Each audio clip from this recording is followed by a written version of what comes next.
If you're planning to cruise to Alaska, it's important to know that a cruise to this part of the world is different to almost everywhere else. I didn't realise this until I was already on board my cruise ship, and so it was far too late for me to do anything more to prepare. Over the course of this cruise, I realised that there were so many things that I wish I'd known in advance, and had I known these things, I would have undoubtedly had a much better cruise experience.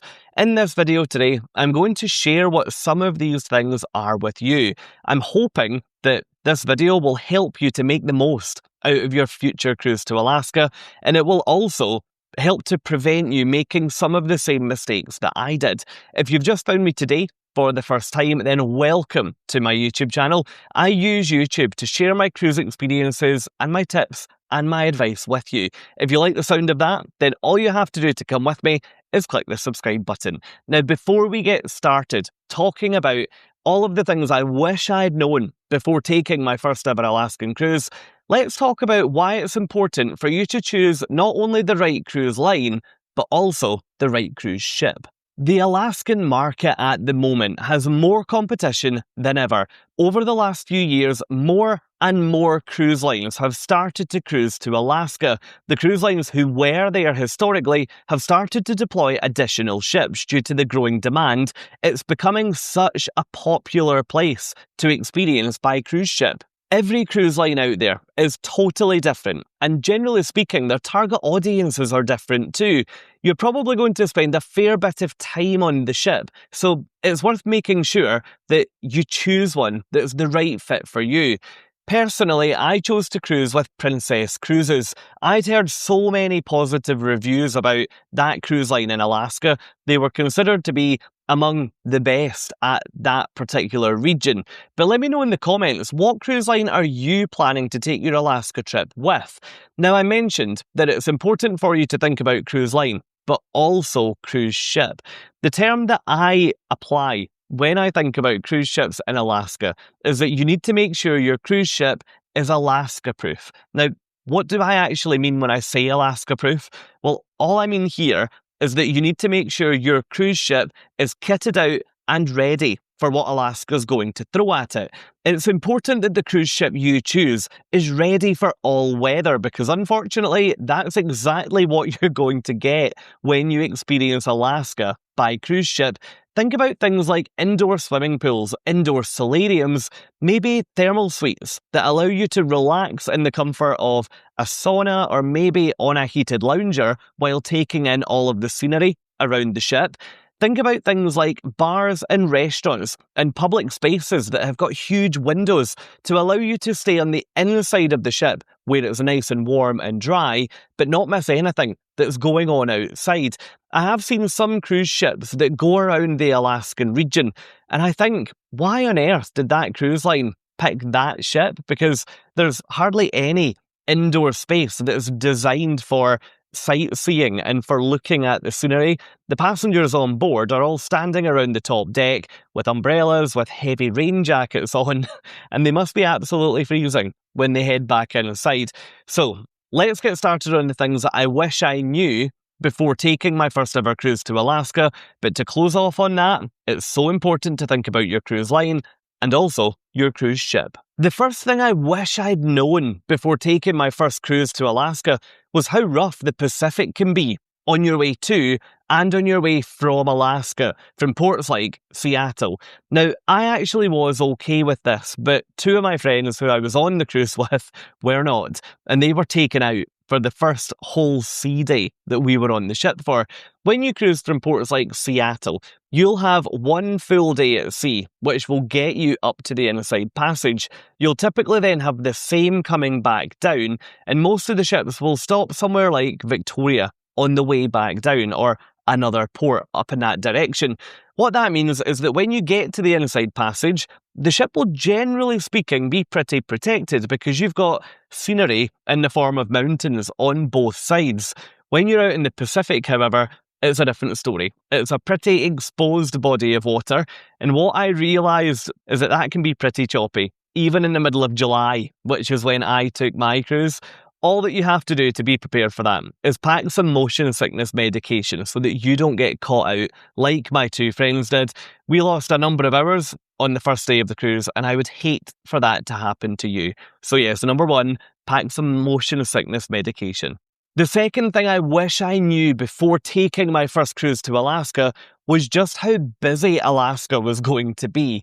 Every morning when we woke up, there were multiple ships in port, and some of the ports, Skagway in particular, were so busy.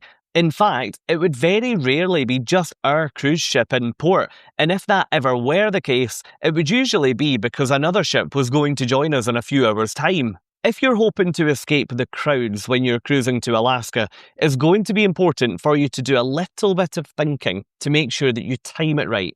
You're going to either want to go towards the start of the season or towards the end of the season. My general rule of thumb is that if I want to avoid the ships when they're really busy, I plan to take the cruise when I know that local schools are still operating. That means that children won't be able to take time out.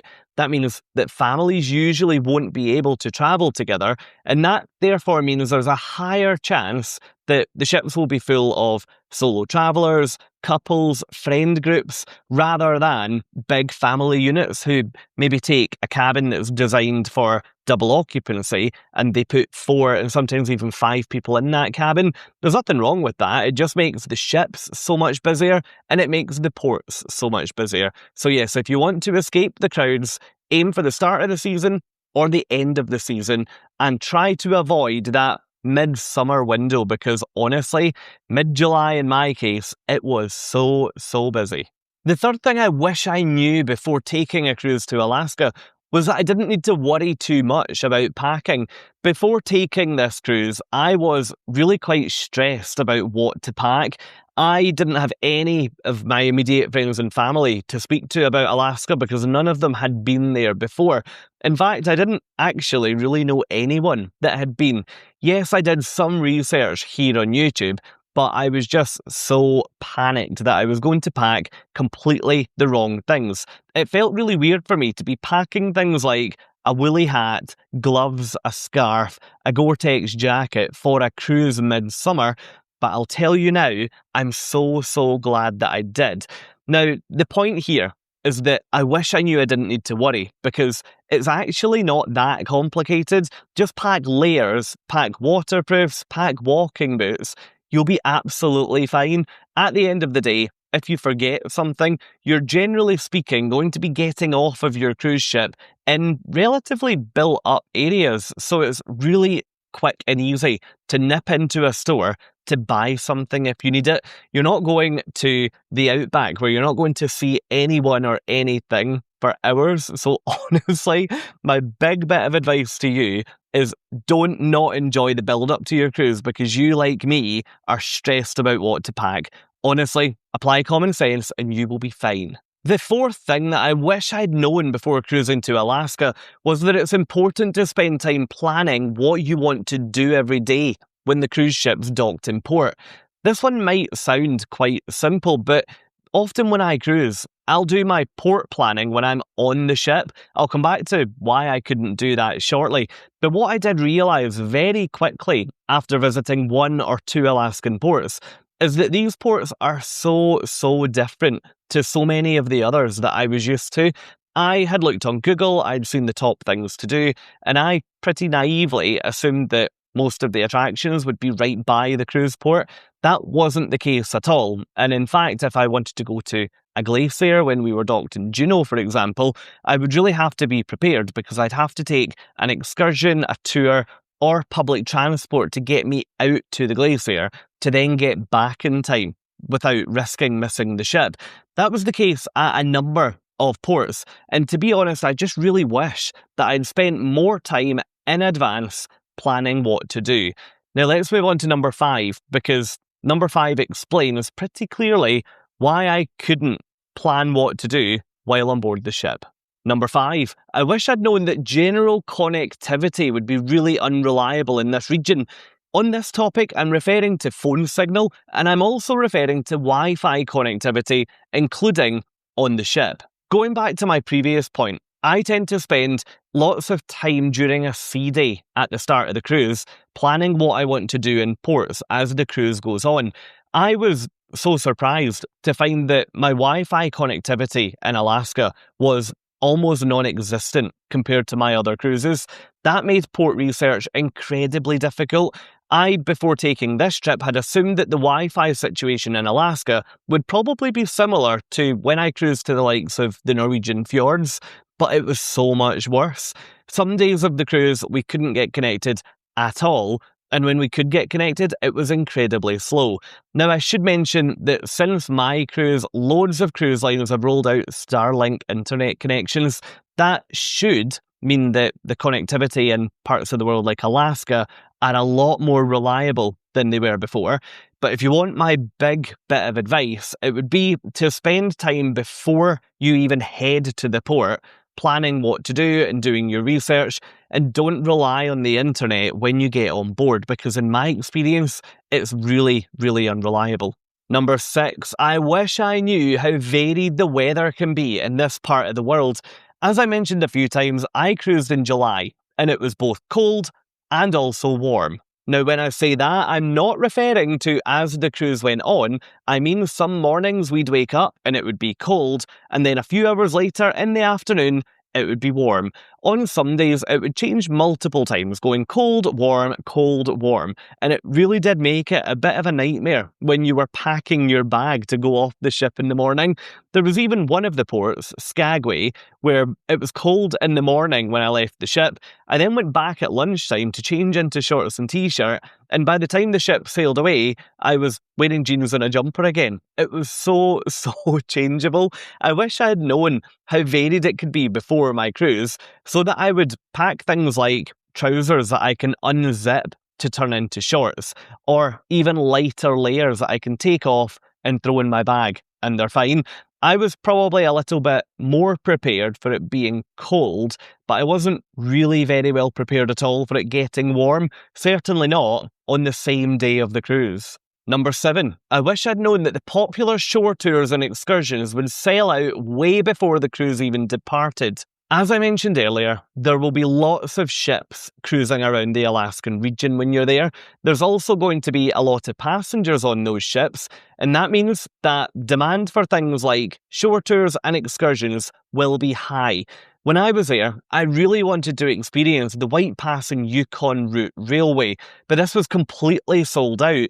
I couldn't book onto it in advance of the cruise because I only checked excursions a few weeks before, and it was already sold out. I couldn't book when I was on the ship, and I also couldn't do a walk-on where I just simply would walk over to the train and try to buy a ticket. It was completely sold out. I've taken loads of cruises in Europe and also the Caribbean, and it's fairly common practice for a cruise line excursion to take you on the same train journey as the general public.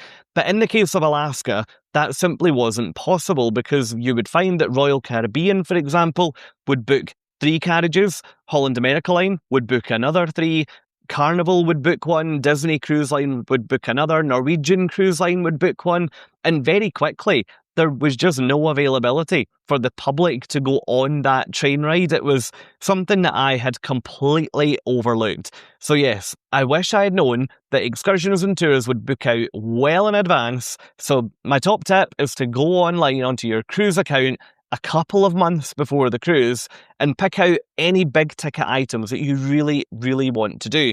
Perhaps like me, you want to go and do that railroad, or maybe you want to take the helicopter ride or the seaplane ride that takes you up and over glaciers.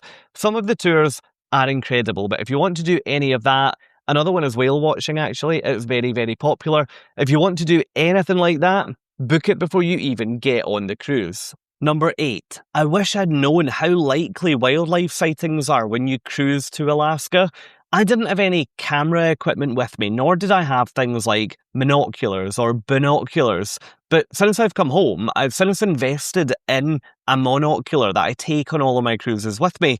Over the years, I've done more scenic cruising, and I've realised that there's a real benefit to having something like a set of binoculars. They're available on places like Amazon really quite cheap, and they allow you to survey the land and scan along the shoreline, or maybe even just further out in the water. If someone on the top deck shouts that they can see whales in the distance, you stand a much better chance of being able to see them if you've got a little bit of equipment with you. On lots of Alaskan itineraries, it can be likely that you'll see things like bears along the shoreline. With the naked human eye, your chances are probably pretty slim, but if you've got binoculars with you, then those chances are going to go right up. Number 9. I wish I'd known just how scenic our Scenic Cruising Day was going to be. On the cruise that I took, we visited Endicott Arm, and it was honestly absolutely remarkable. I got up early, but had I known it was going to be that scenic, I would have got up even earlier, and I would have went to my bed the night before so much earlier so that I wasn't tired the following day. I was absolutely blown away when I woke up on our Scenic Cruising Day. As the ship was sailing up the fjord or the passage, there were little mini icebergs that were actually floating down past the ship. I've never ever seen anything like it, and from what I can gather, the place that I went on my cruise wasn't even the most scenic. I've heard that there are other glacier areas in glacier bays that are way more dramatic and way more impressive. So do a bit of research, even right here on YouTube. Search for the places that you're going to, particularly on your Scenic Cruising days, and make sure you're up early with a fully charged camera ready to capture it, or just head outside and take it all in. Now, when it comes to getting up early and scenic cruising, I'm not just referring to the days of your cruise that are labelled as scenic cruising. Some of the ports that you'll visit are going to be gorgeous to arrive at, just simply due to their location. You'll be surrounded by mountains. Depending on when you go, there might also be snow in the mountains. It honestly is completely different to a cruise that you'll take from Florida, for example. So find out how scenic your ports are going to be and get up and enjoy them. Number 10, I wish I'd known that some of the Alaskan ports would be far more expensive than what I was used to. Before taking this cruise, I was nowhere near as well cruised as I am now, but I had taken enough that I thought I had a decent idea about how much things would cost. I expected that the prices I'd be paying would be similar to any other cruise that I take from the US, but in some cases I was completely wrong. When we got to Juneau, I could not believe the price of the cable car that went up the hill. It was $60 per person to take that cable car. That was for an all-day ticket, so you could go up and come back. I believe you could maybe also go on it again, but that to me, for a cable car, was so expensive. When it came to things like coffees and cakes, okay, you're not going to pay too much for that. At the end of the day, there's only so much you can charge for a coffee. But if you want to go for lunch to a lobster restaurant or a seafood shack near to the cruise port, well, you better be prepared to pay for it. Now, I usually am such an advocate of getting off the ship and buying things when you go ashore, because it helps to support the local economy. But when I was cruising in Alaska, I did have to be really careful, and I was really keen to review things like menus before I would sit down anywhere so that I wouldn't get a fright when it came to the bill. That's it. That's 10 of the things that I wish I'd known before taking my first ever cruise to Alaska. If you found this video useful, then stick around, because I'm going to link you up to another one that I think you'll enjoy next.